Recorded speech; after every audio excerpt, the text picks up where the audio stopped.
Hello guys, we are back with our tips and tricks video. Today we'll be explaining how you can edit or process your landscape images. Now, why do you think we need to edit our landscape image?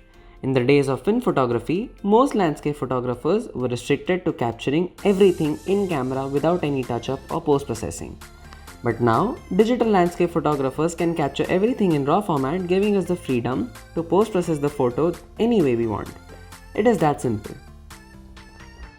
Okay, now let's get into editing.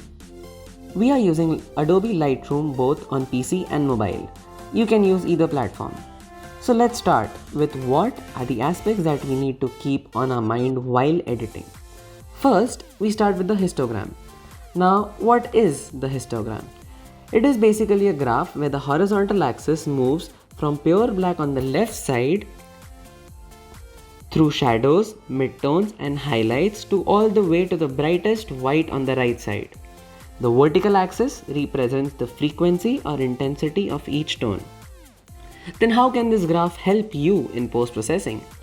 So basically histogram is the light meter of your image. As you can see, the extreme left part consists of blacks and then there are the shadows.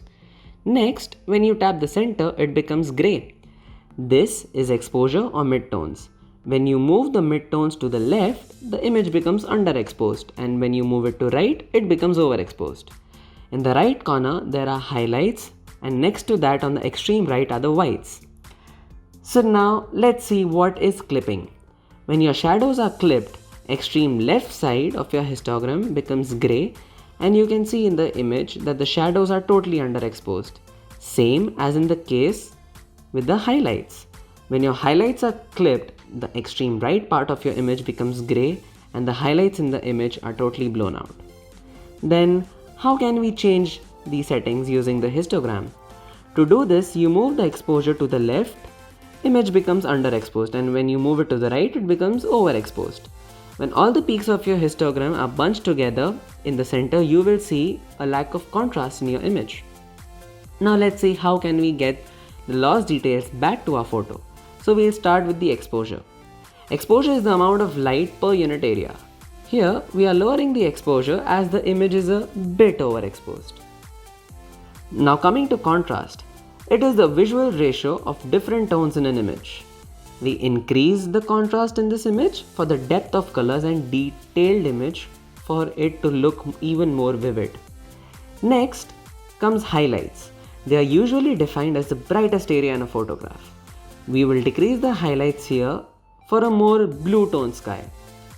On the other hand, shadows are the darkest part of the photo. To increase the light of the shadowed region, move the slider towards the right direction. Whites are basically the brightness of an image and blacks can increase or reduce the color contrast in the image.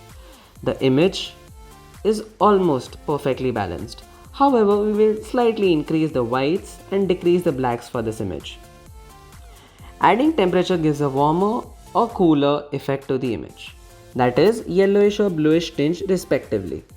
Fundamentally, both work to increase and decrease the intensity of the colors in an image, but where saturation simply increases the intensity of all the colors simultaneously.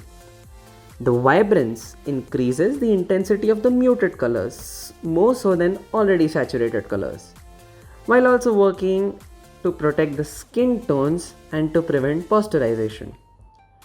Texture brings life and vibrance to the image that would otherwise appear flat and uninspiring.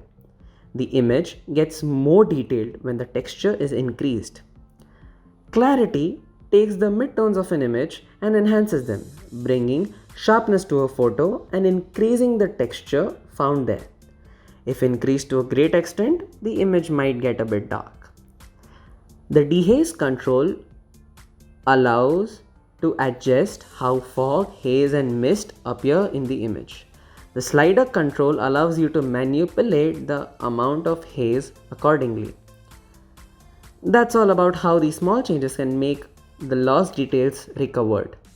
Now let's make the images look more appealing and dramatic. So we'll here be playing around with the tones curve. The tone curve is a graph of tones in an image. It is divided in 3 points. The lower point are the shadows, The middle point is for the midtones and the uppermost point controls the highlights. You can play with the tones in your image to make it look moody. A curve shaped like S is considered to be an ideal tone curve. Now that we have a few more options available to remove lens and chromatic aberration by using lens correction option. So after all these changes are done, now your image is ready to export. You can do so by pressing Ctrl plus Shift plus C and we are done.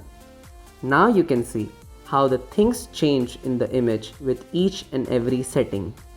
Here is the before and after of our image. We love to see how you edit your photos. Tag us on your social media and we'll catch up with you guys in the next video. Until then, stay tuned. Peace.